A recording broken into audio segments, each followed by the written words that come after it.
నన్ను ఎమ్మెల్యేగా గెలిపిస్తే రూపాయి వేతనంతో పనిచేస్తానని ఇచ్చిన హామీని ఎల్లారెడ్డి ఎమ్మెల్యే మదన్ మోహన్ రావు నిలబెట్టుకుంటున్నారన్నారు. కుటుంబ పెద్దను కోల్పోయిన ఓ ఫ్యామిలీకి ఎమ్మెల్యే తన వేతనాన్ని అందించి అండగా నిలిచారు. గాంధారి మండలం సర్వాపూర్ గ్రామ కాంగ్రెస్ అధ్యక్షుడు వెంకటేష్ మృతి చెందగా వారి ఇంటి నిర్మాణం కోసం మదన్ మోహన్ రావు 4 లక్షల రూపాయల ఆర్థిక సాయం చేశారు. ఎల్లారెడ్డి నియోజకవర్గంలో 36 కోట్లతో రోడ్ల నిర్మాణం, 50 ఎకరాల్లో ఐటీ కారిడార్ నిర్మిస్తామంటున్న ఎమ్మెల్యే మదన్ మోహన్ తో మా ప్రతినిధి Bhupathi face to face. Assembly ఎన్నికల్లో ఇచ్చిన హామీ మేరకు ఎమ్మెల్యేగా గెలిచిన తర్వాత మదన్ మోహన్ తన వేతనాన్ని కార్యకర్త కుటుంబానికి ఇచ్చిన పరిస్థితి నెలకొంది. ప్రస్తుతం మనతోటి మాట్లాడేందుకు ఎల్లారెడ్డి ఎమ్మెల్యే మదన్ మోహన్ గారు ఉన్నారు. సార్ చెప్పండి, ఎన్నికల సమయంలో మీరు హామీ ఇచ్చారు, ఈరోజు అమలు చేశారు, దీన్ని ఎట్లా చూస్తారు? నేను ఆ రోజు ఎన్నికల్లో ఎమ్మెల్యేకి వచ్చే జీతంలో ₹1 చేసుకుంటా అని చెప్పి నేను చెప్పడం జరిగింది.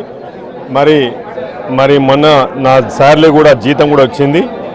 జీతం వచ్చిన తర్వాత ఇక్కడ వెంకటి గాంధారి మండలం సర్వాపూర్ గ్రామం ఎల్లారెడ్డి నియోజకవర్గం చనిపోవడం జరిగింది. మరి నా జీతంలో గవర్నమెంట్ పైసలు కాకుండా నా జీతం పైసలు, ఆ పైసలు కూడా తీసుకుని ₹1 నేను పెట్టుకొని మిగతా పైసలు 4 లక్షల రూపాయలు ఈరోజు ఆయన ఇంటికి ఇవ్వడం జరిగింది. ఇల్లు కట్టించి 4 లక్షలతో ఇల్లు కట్టించి దానికి ఇంకేమైనా అవసరం ఉంటే కూడా కంప్లీట్ చేసేసి గవర్నమెంట్ నుంచి కూడా శాండ్ కానీ ఇంకేమైనా అవసరం ఉంటే కూడా ఇల్లు కట్టించే బాధ్యత నేను తీసుకుంటామని చెప్తాను. ఎల్లారెడ్డి నియోజకవర్గం వెనుకబడి నియోజకవర్గం ఉంది. చాలా రోజులుగా బస్ డిపో ఏర్పాటుతో పాటు రోడ్ల నిర్మాణం కోసము ప్రజలు ఎదురు చూస్తున్నారు. దీన్ని ఎట్లా రెక్టిఫై చేస్తారు? ఇక్కడ చాలా అభివృద్ధికి అయింది. రోడ్లు అయితే దూరం ఉన్నాయి. నేను మొట్టమొదటిగా ఎమ్మెల్యే కాగానే మొట్టమొదటిగా ఈ పంచాయతీరాజ్ డిపార్ట్మెంట్ నుంచి R&B నుంచి ప్రపోజల్ పెట్టించిన. ఆ ప్రపోజల్ భాగంగా ఇవాళ నిన్న సాయంత్రం పంచాయతీరాజ్ కోడ్ అయిపోగానే నిన్న 36 కోట్లది కూడా ఆర్డర్ కాపీ కూడా మీకు ఇస్తా. 36 కోట్లు కూడా శాంక్షన్ అయిపోయినాయి. ఆ 36 కోట్లలో కూడా చాలా గ్రామాల్లో రోడ్లు లేవు. కొన్ని అయితే ఎల్లారెడ్డిలో కొన్ని గ్రామాల్లో అజామాబాదు, సోమార్పేట ఇట్లాంటిదైతే బండి పోయే పరిస్థితి లేదు, చాలా యాక్సిడెంట్లు అవుతున్నాయి. అభివృద్ధి కార్యక్రమంలో ఇలా 36 కోట్లు, అంతకుముందే 120 కోట్లు, 25 కోట్లు ఆల్రెడీ మున్సిపాలిటీకి నేను శాంక్షన్ అయిపోయింది. అది కూడా వర్కులు స్టార్ట్ అవుతున్నాయి. ఈ 36 కోట్లు కూడా వచ్చినాయి. సుమారు 120 నుంచి 200 కోట్ల వర్కులు కూడా జరుగుతూ ఉంది. ఎలక్షన్ కోడ్ వలన అభివృద్ధి జరగలేదు. మరి ఇప్పుడు నేను ఎమ్మెల్యేగా గెలిచినాక నా మొట్టమొదటి సమస్య ఇంటి సమస్య. ఇండ్లు లేవు, కూడా చాలా ఘోరమైన పరిస్థితి ఉంది. ఇప్పుడు రాజకీయాలు లేవు, ఓన్లీ అభివృద్ధి, పేదోడికి డెవలప్మెంట్ చేసే బాధ్యత. ఫస్ట్గా యువకులకు ఒక ఐటీ కార్డర్ చేయాలని చెప్పేసి, తర్వాత టూరిజం ప్రాజెక్ట్ పోచారం చేయాలని చెప్పి అమెరికా కంపెనీతో కూడా మాట్లాడడం జరిగింది.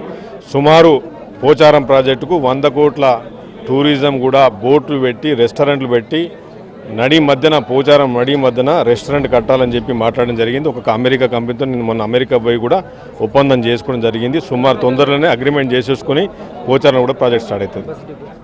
బస్ డిపో 100% ఆర్టీసీ మినిస్టర్ గారు పొన్నం ప్రభాకర్ గారితో కూడా మాట్లాడినా, ఆర్టీసీ కూడా కావాలి బస్ డిపో అని చెప్పినా, నువ్వు పోగానే నాకు ప్రపోజల్ పెట్టమని చెప్పిండు.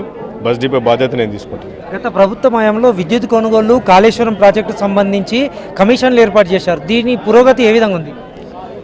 విద్యుత్ కొనుగోళ్ల మీద ఎందుకంటే చాలా భారం పడ్డది.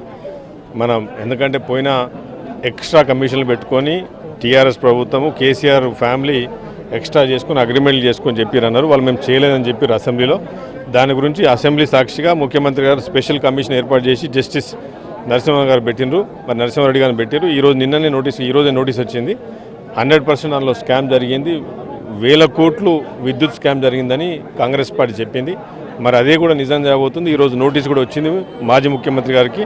మరి వేచి చూద్దాం, తప్పకుండా స్కామ్ బయటపడుతుంది.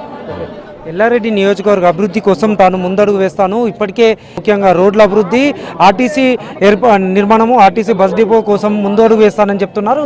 ఇప్పటికే తాను గతంలో ఇచ్చిన హామీ మేరకు ₹1 వేతనం తీసుకొని మిగతా కార్యకర్తల అభివృద్ధికి కృషి చేస్తానని చెప్తున్న పరిస్థితి నెలకొంది.